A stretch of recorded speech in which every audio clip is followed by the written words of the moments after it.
a bunch of people came up to me, saying, "Do you still love Illinois?" And I said, "Yes, I love Illinois. I just hate the politicians in Illinois," right? And my message tonight is one that I think follows up so well. Well, by the way, is Nigel just an incredible worldwide asset? Wasn't he spectacular? And the reason that we've had him, right, Adam, go all over the country is because we're going to kick their ass in 2022. We are going to kick their ass. And one thing that bothers me a little bit, I do love this state. I practically grew up in Wrigley Field, and, it's just a great, great, great state. But there's too much, I came in, gee, do you think we can win here? I mean, it's awfully tough. Hell yes, we can win here. Adam and I lived through 1994, remember? What happened in 1994, the Republican Revolution. People say, oh, that can't possibly happen. We won everything. We beat every Democrat on the ticket everywhere, from local dog catcher to Senate and governor's races. We kicked their butts in 2010. Remember the Tea Party movement? How many of you were part of that Tea Party movement? We kicked their butts.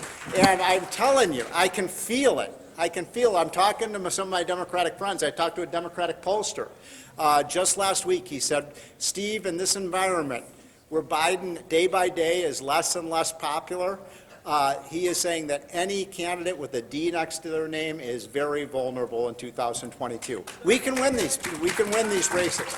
And I tell you, what we need to do in Illinois, in my opinion, is have a really, really bold agenda. So I'm going to tell you some of the things. I'm working with Gary Rabine. Do you all know Gary Rabine? I love Gary. I'd love to see him be the next governor. But, and I'm helping him on his economic program. I'll help anybody who's got great ideas, but Gary does. And here's the platform we're talking about for Illinois. Eliminate the state income tax. No state income tax in Illinois. I mean, come on, how cool would that be? You want to bring jobs back to Illinois? Eliminate the income tax. By the way, the people in Springfield, we couldn't do that. How could we do that? There's 9 states in the country that have no income tax. What's the income tax in Florida? Zero. What's the income tax in Texas? Zero. What's the income tax in Tennessee? Zero. What's the income tax in South Dakota? Zero. Where are all these people going? People are leaving Illinois. I was just in Florida. My God, all I saw was Illinois license plates. It's incredible how many people are living in this great state. And we have to bring it back. And I believe we can do this. So, number 1, we eliminate the state income tax. Number 2, we eliminate the vile state death tax in this state. If you die in Illinois, you should not have to pay a death tax. Do you agree with that? I mean, why should you have to die? Why should you have to pay taxes to die in this state? Number 3, fire the teachers' union in Illinois. They are an evil influence in this state. They are an evil influence. And if these teachers do not want to get in front of a classroom, we fire their asses and find people who will teach. Because what the teachers' unions did this year to our kids was child abuse, right? And never again.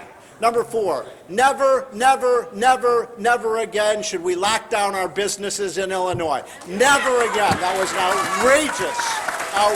outrageous power grab by government. And by the way, you all know this, the states that locked down their economies did not have lower death rates, they did not have lower infection rates, they did not have lower hospitalization rates than states that stayed open. States like Florida and South Dakota and states like Iowa and so on. I mean, why is it that Indiana was open but Illinois was closed down?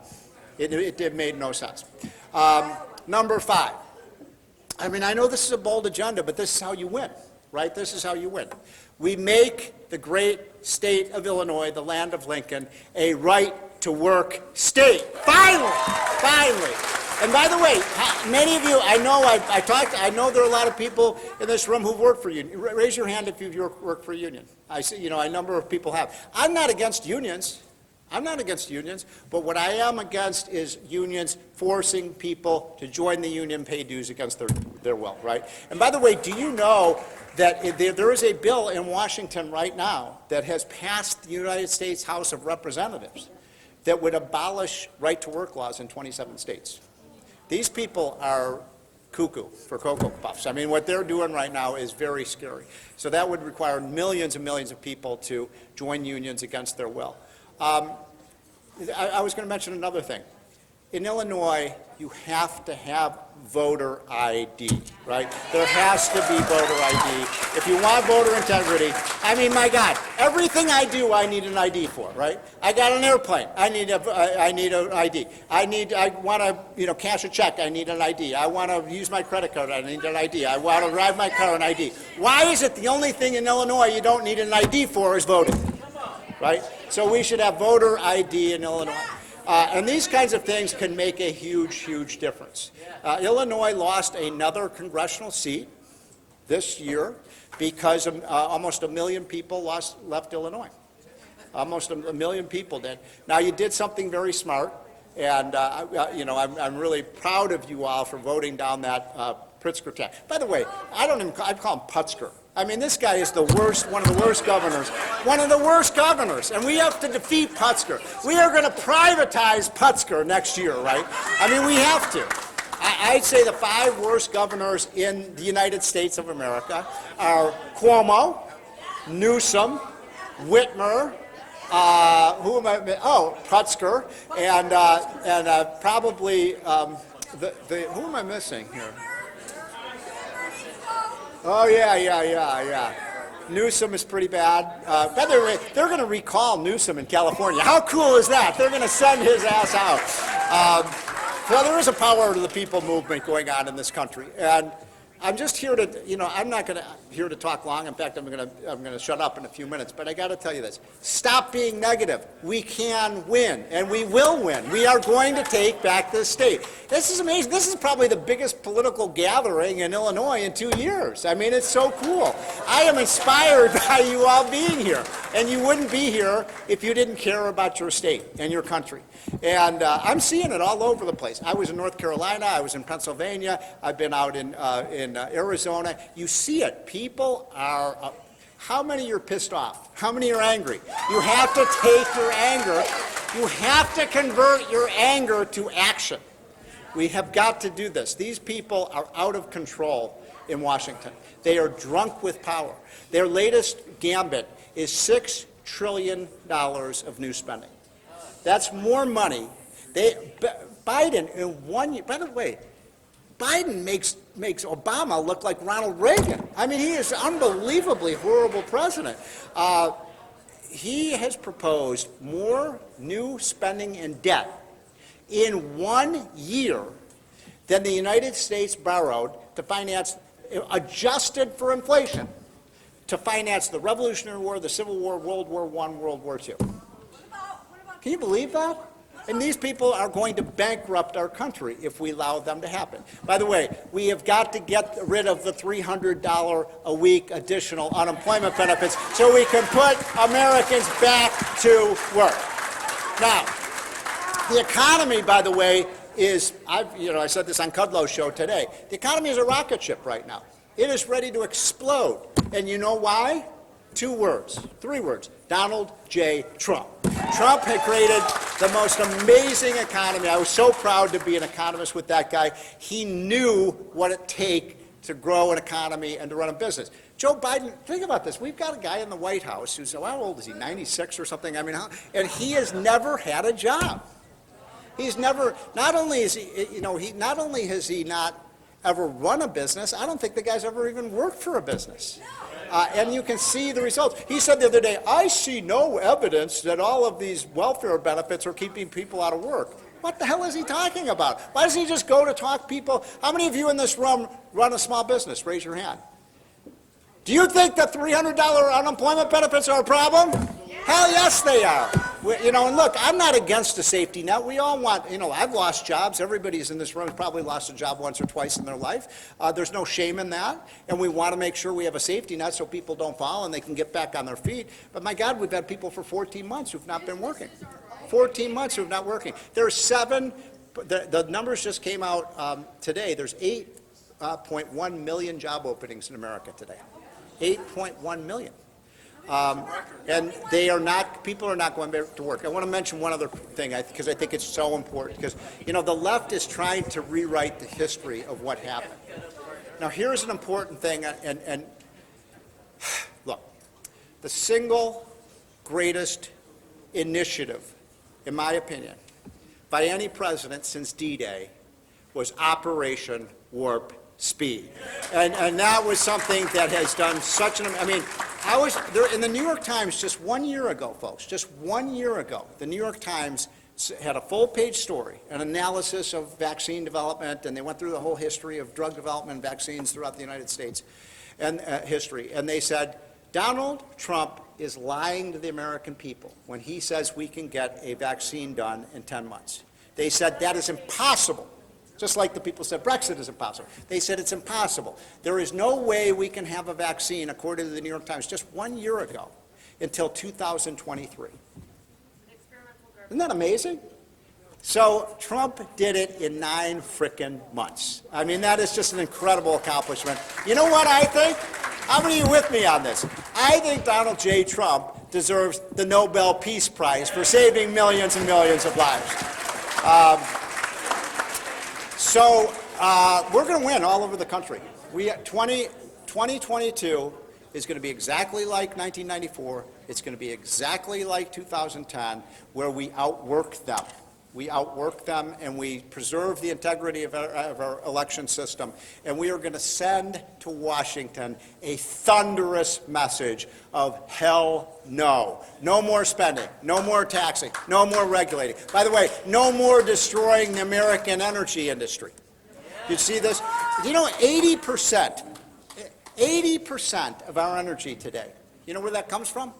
Fossil fuels. Fossil fuels. We have more oil, gas, and coal than any other nation in the world. I used to say to Trump, you know, back in 2016 when I was working on his campaign and was one of his chief economic advisors, I used to say, Donald, if you promote American energy, I said, the United States can be an energy independent country. And you know what he said to me? I'll never forget. He said, Steve, I don't want America to be energy independent. I want America to be energy dominant. Dominant. And we became energy dominant. In January, for the first time, in January of this year, here's an amazing statistic. Nobody in the press talks about this.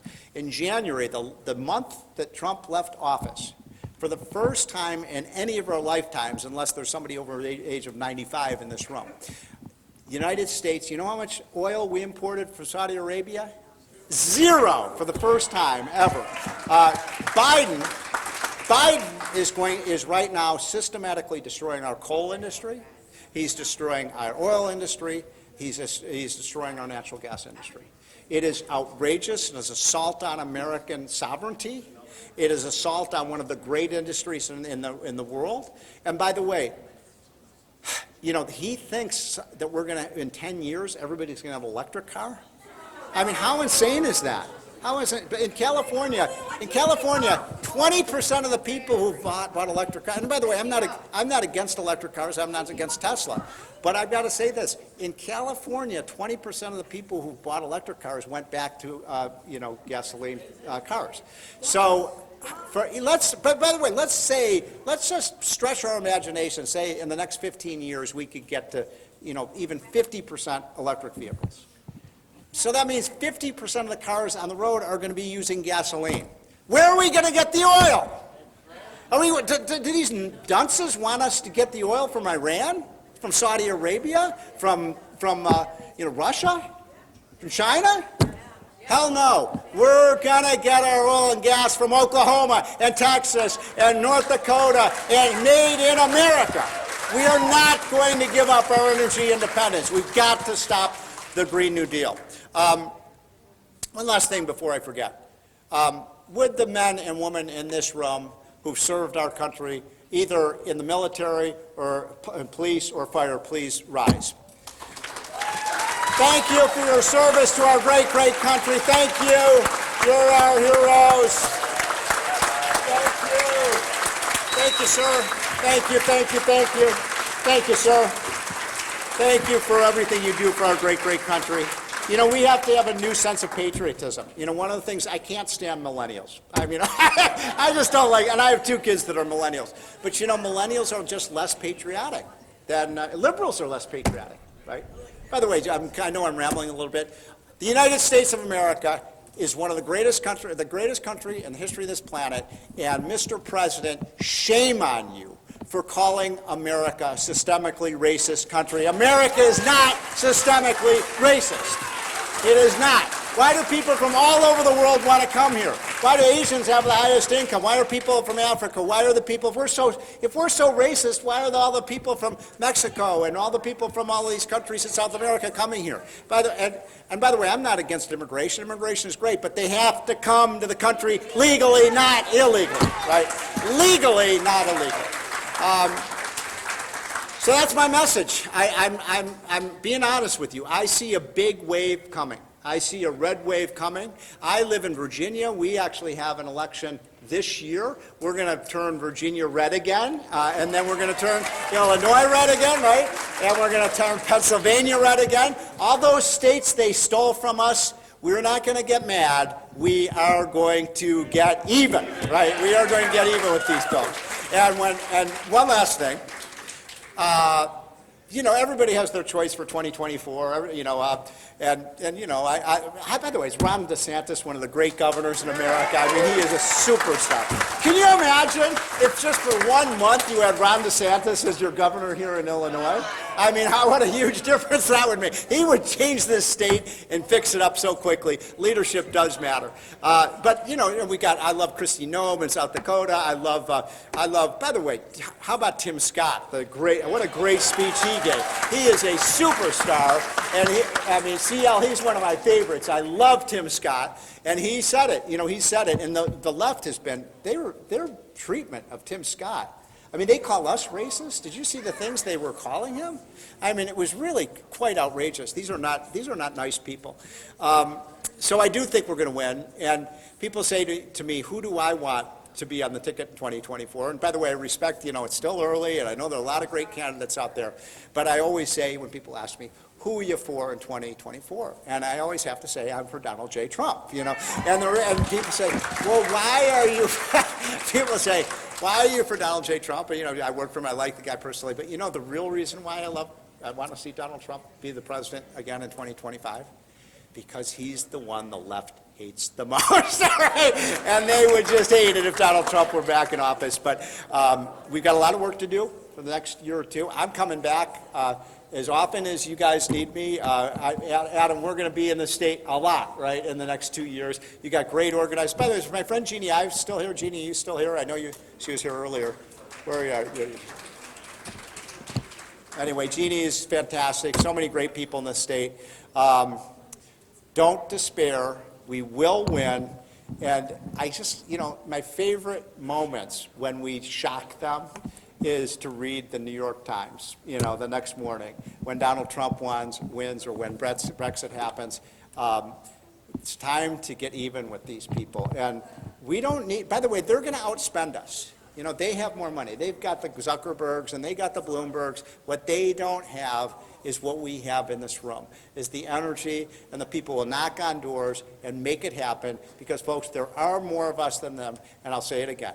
If Britain can reject socialism, we can reject socialism in the great state of Illinois. Okay, guys, are we all going to do this? Are we going to fight our asses off? Stand up if you're willing to fight. Stand up if you're willing to fight for Illinois. Okay, look, I think everybody's standing up. We will fight. Adam, we're going to come back here. CL, we're going to come back here. We're going to fight to take back the land of Lincoln. All right, guys. Thank you. Thanks for watching, and if you haven't already, please consider subscribing to our channel. And while you're at it, please leave us a comment. Thank you for watching.